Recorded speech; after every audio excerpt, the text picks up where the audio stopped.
Because of the pandemic, children have lost valuable social learning in the growing years that can be critical to growing up. As you get older, the years that pass by begin to mean less and less. Not that you're enjoying life any less, but when you were younger, New Year's was a big event. A whole year of change and growth had gone by and everything was beginning to start anew. But thanks to the virus, a whole generation has lost 2 of those invaluable years, and began to turn inward towards technology to try and simulate what they were missing. All of this leading us into today's topic. Today we'll be taking a look at the impact of people's escape from reality becoming their reality, and examining the thoughts of those who desire to live in another world.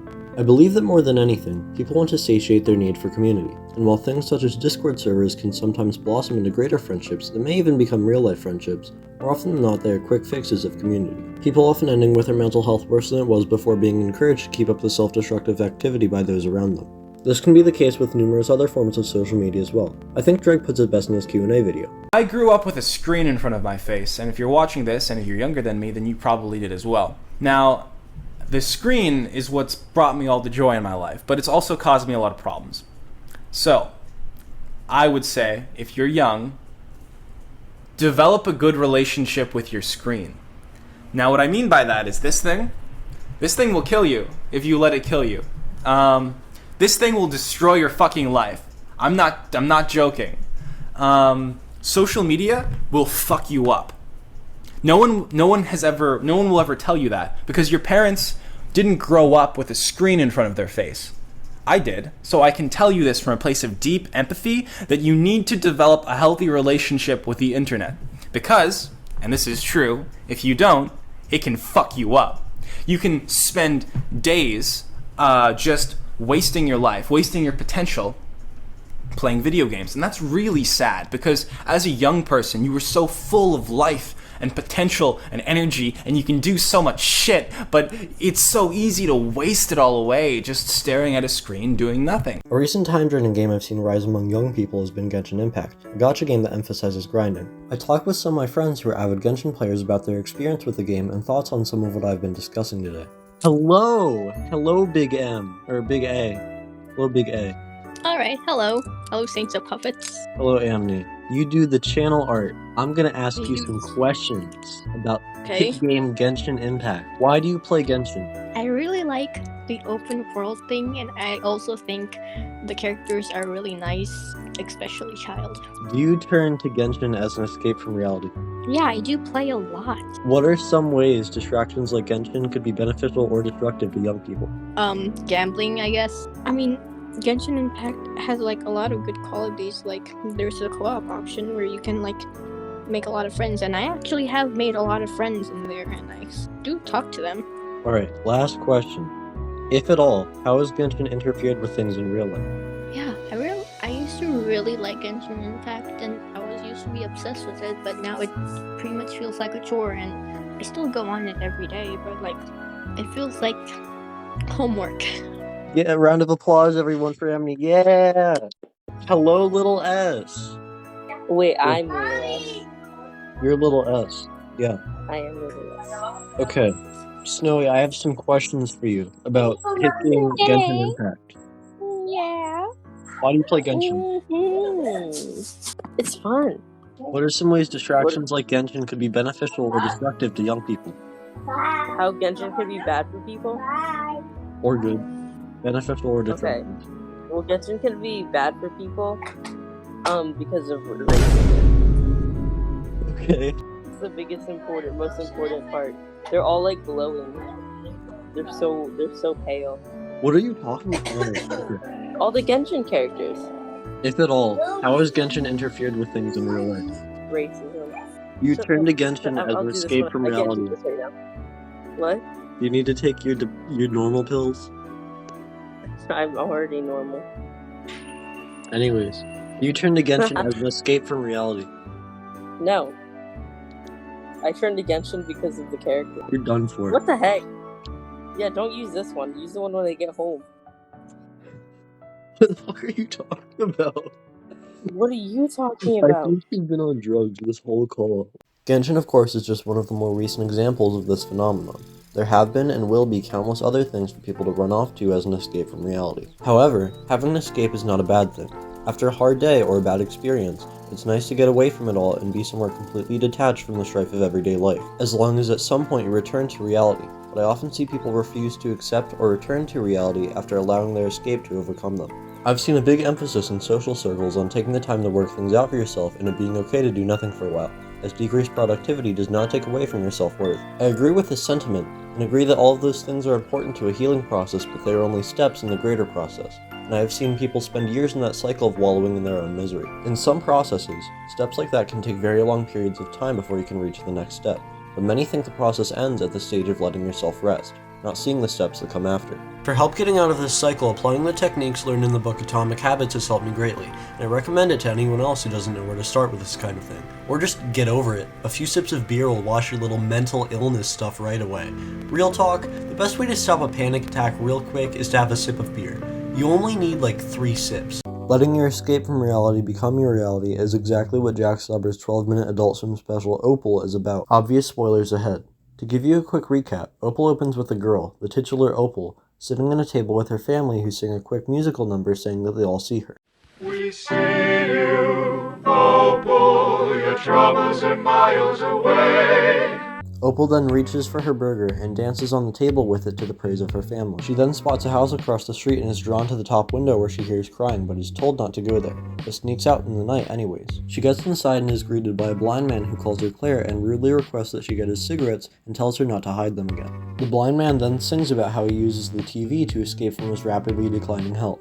The blind man then realizes that the person in front of him is not Claire, but an imposter, and starts telling her to leave. Claire runs up the stairs of the house and sees the door leading to the window she saw from the house across the street, and again hears the crying. She begins to walk towards it, but is stopped by the calling of a man surrounded in mirrors. He insults Opal, who he also calls Claire, by talking about how superior his looks are, almost catching glimpses of her face. Then sing another musical number about how society turned him down for his appearance, so he now spends all of his time in his reflection chamber fixing himself. Turn me down, now I live my nightmare. Gotta be seen by someone out there. And now I sit here in reflection chamber, fixing myself so that all can savor. The blind man then stumbles up the stairs and screams at Opal, causing the man to break one of his beloved mirrors, much to his dismay. Opal runs in fear to another room and is stopped again by an inebriated woman who cannot see Opal due to her being intoxicated. The woman has a firm grasp on Opal's ankle, who she calls Claire as well, and she sings about how she needs Claire so that she can feel like she's worth something simply for the fact that Claire exists. Opal then breaks free of the woman's grasp, who lunges after her and throws bottles towards her head. Opal then runs up to the room with the window and blocks off the door behind her. Opal then looks out the window to find a billboard for Opal's Burgers where her house should be. Opal panics at this discovery and then hears the 3 residents of the house she's been exploring banging on the door and retreats to her mind, ending up at the house with her family from the beginning, where her mother closes the curtain where Opal saw the house across the street, and her family tells her again how they can all see her, telling her that it's in their eyes that she'll stay. Let's break down what we've seen. Obviously from the ending we know that Opal's family in the original house is all fake, a self-defense mechanism from Claire's mind to create an escape from the highly abusive household she lives in. Claire has been in that imaginary world so long that when she explores her real home it all seems foreign to her. Sight is a major theme in Opal. None of Claire's real family members can see her metaphorically nor literally. Claire's grandfather can't see him because he is blind, but also because Claire to him is only a tool used to see where he cannot, used almost entirely for the purposes of finding and fetching cigarettes.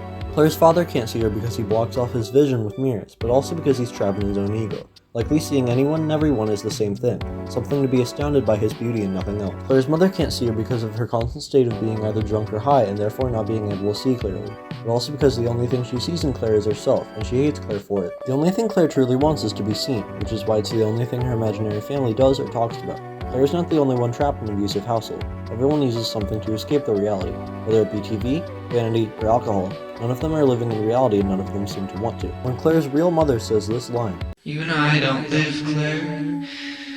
We survive. it speaks to the reality of those living in such situations as these, who use your escapisms to survive. Claire seems worried only of being caught by her grandfather and father, still being brave enough to sneak and look around whilst they babble at her. But when her mother catches Claire, she is petrified, cowering in fear and watching her every move. It is likely that Claire doesn't even understand her mother's drunken ramblings, but she knows that she must stand there and listen to every word, as so much as a glance to the side could set her mother off, and judging by her mother's lunging at her and throwing wine bottles at her, Claire knows the aftermath of a glance well.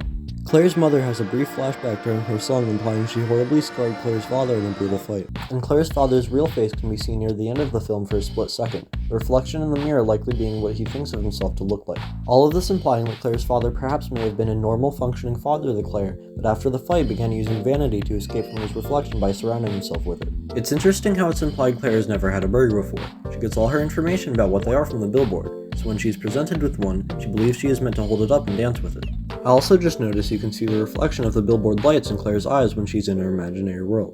The line, "In our eyes will always stay," We see you, Opal, your troubles are miles away. We see you, Opal, and in our eyes you'll stay. has a double meaning in Opal. When it is said in the beginning, it's comforting, meaning the family will always see Opal. But in the last line, it has a darker meaning now that we know that the billboard, with all the family's eyes, is pointed towards the wretched house where Claire has been abused. The imaginary family saying that Claire will never escape that house. Man, imagine watching Cartoon Network as a kid, falling asleep, and waking up to this. In conclusion, Opal is a disturbing story that has a high possibility of being real, where someone's situation is so horrible that if they did not have some form of an escape, they likely would not be alive to create one. Let's talk more about this desire to not exist. In Clark Elieson's video The Desire to Not Exist, which will be linked in the description, he of course talks about this, as he puts it, want to not experience death, but to experience non-experience. He talks about a scene from an old novel titled The Brothers Karamazov, wherein a monk and an atheist walk into a bar and debate about the existence of God. Ivan Karamazov says the line, "It's not that I don't accept God, I just most respectfully return him the ticket," which I believe to be an insightful look into the philosophies of they who wish to live in another world. Most do not hate this world, but simply wish they were offered another choice. Circling back to the bar, I have another tale to share. Two magnets walk into a bar. One magnet gets drunk and passes out, so the other magnet takes it home. When the first magnet wakes up, it says, "Thanks for taking me home." So the other magnet says, "I was scared you'd get kidnapped by bottle openers." Most songs or media with an anti-suicide message tend to go with the approach that you should not kill yourself because life is beautiful and therefore inherently worth living. Which is well intentioned, but some may find it patronizing, as the reason they want to take their life to begin with is because their lives have been deprived of anything beautiful for an extremely long time. Dinner is Not Over offers a different perspective, framing living not as a good or bad thing, but as an experience that everyone has to work through. Jack never says anything like "you have so much to live for," as for many who wish to take their own lives, that isn't true for them. He labels death as dessert, something appealing, but you can't have it yet because you haven't finished dinner. You still have new experiences to sample or taste. Your dessert isn't going anywhere and it will still be there at the end of the meal, but it will ultimately be more satisfying once you've finished your dinner first. Dinner is not over. Dinner is not over. I tasted friendship. I tasted you. I tasted dying and it tasted good. I tasted heartbreak. I tasted food. I tasted dying and it tasted good. But that's dessert. You can have it, but the dinner is gone. But that's dessert. But that's dessert. You can have it, but the dinner is gone. So put it down. I gotta be honest, I've been munching on crackers this whole recording session. Like, listen to this.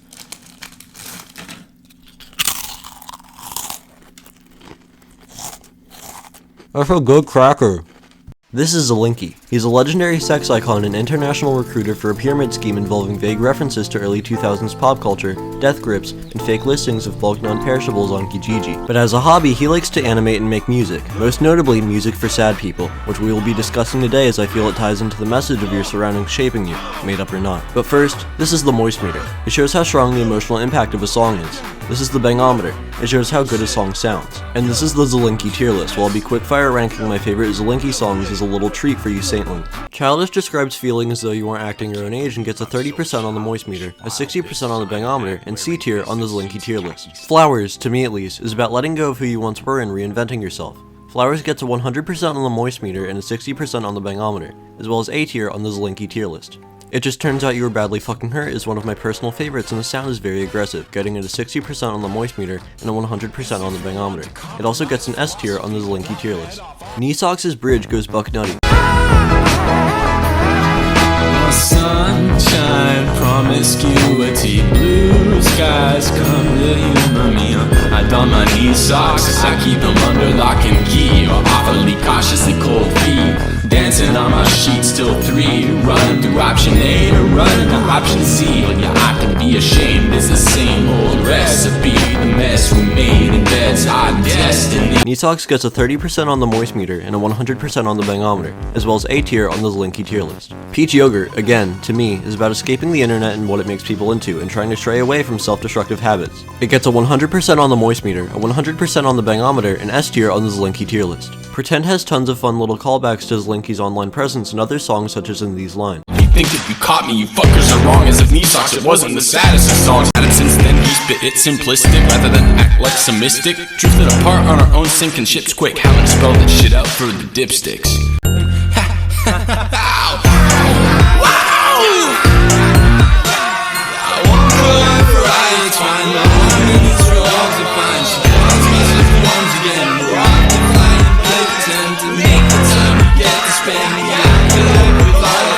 I'll have time to spend the afterlife with all of my friends.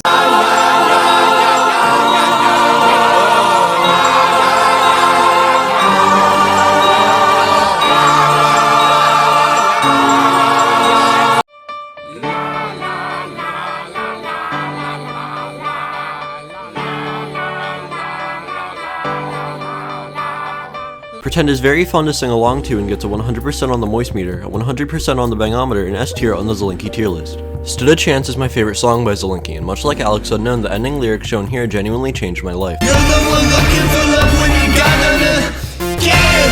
So go live and treat yourself kindly. In time you'll receive all that is good. Push out your demons, believe in the things you once misunderstood. Like love in advance, without the pretense, with no selfish plans, so curb the revenge. And maybe you might stand a chance. You never even stood a chance. Those last few lines, like love in advance without the pretense, with no selfish plans to cut the revenge, and maybe you might stand a chance, particularly stand out to me and have impacted my life greatly. So I'd like to talk about them and what they mean to me. I treat these lyrics like instructions, like love in advance without the pretense, saying to already have love for the world without the pretense or expectation that you'll get something back for giving your love to it. When I first listened to Stood a Chance, my jaw literally dropped when he revisits the first couple lines later in the song. I'll have it linked in the description, but you should go listen to it for yourself. Stood a Chance gets a 100% on the moist meter, 100% on the bangometer, and S tier on the Zalinki tier list. On to Tired of the Noise, which has often been a soundtrack to more manic times of mine. I really enjoy the bits of dialogue at the beginning, and while I'm at it, I love the way that Zalinki always ramps things up in his songs. The way he builds up a humble melody to a blaring orchestra is something I've always loved about his music. Anyways, the lyricism of Tired of the Noise is astounding, and I really like the line, maybe you think that you're a prophet as you cry yourself to sleep. Tired of the Noise gets a 100% on the moist meter, 100% on the bangometer, and A tier on the Zalinki tier list. Alright, that's enough of that. Let's listen to the actual song we'll be discussing, that being music for sad people.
plans, all make pretend. All of your friends have abandoned you.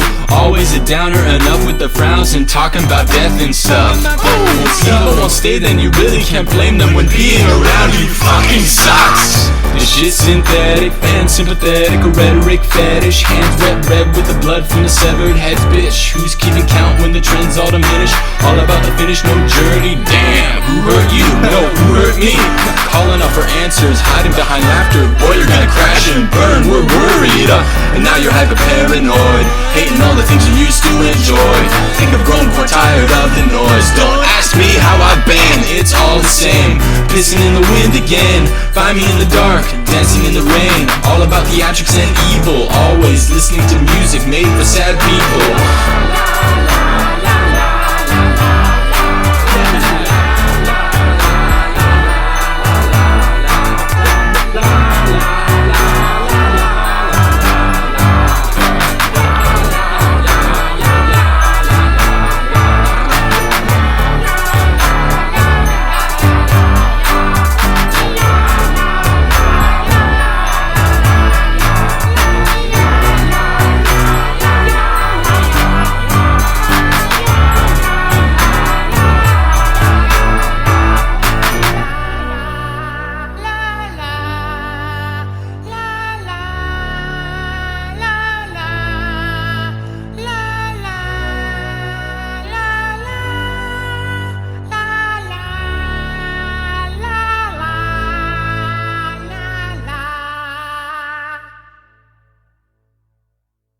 Yeah, sorry my man. Music for sad people, much like a lot of Zalinki's songs, is very self-reflective in a mostly negative way, but also very meta about this aspect of itself. The singer criticizes his relationship, saying things like, if people won't stay then you really can't blame them when being around you fucking sucks. But there's more to the song than self-reflection on just your feelings, but also self-reflection on why you're feeling the way you do. Zalinki himself has described the meaning of the song being about feeding the beast. Songs about breakups and depression are catchy. If you're constantly looping these songs about such sad things, constantly listening to music for sad people, of course you're going to fall into a depressive loop yourself. If you were waiting for this video, you've probably noticed how long the gap has been between this and my last video. I have personal and recent evidence of this depressive loop induced by music because that's why this video is coming out so late. All I would think about and analyze were these lyrics that made me think about only the worst parts of myself. This video was supposed to be out before Christmas 2022. At the time of writing, it's nearly July. I think this song is a good example of this desire to live in another world because your escapes aren't always positive places. Depending on things like your upbringing, depression is a comfortable, familiar place for so many people, including myself. If you want to listen to some happy music, I like these two albums. The desire to live in another world is a dangerous one, but not one that can be entirely avoided. I've been Saint of Puppets, and thank you so much for watching this video. Mentioned all of them in the last video, but truly, thank you so much to my dad and Greta for help filming the music for Sad People Bit. Thank you to Snowy who drew more for this and keeps me motivated to do everything. And thank you to Zalinki for being such a cool guy. Bye bye, Saintlings. Let's hope the next video doesn't take 7 fucking months again.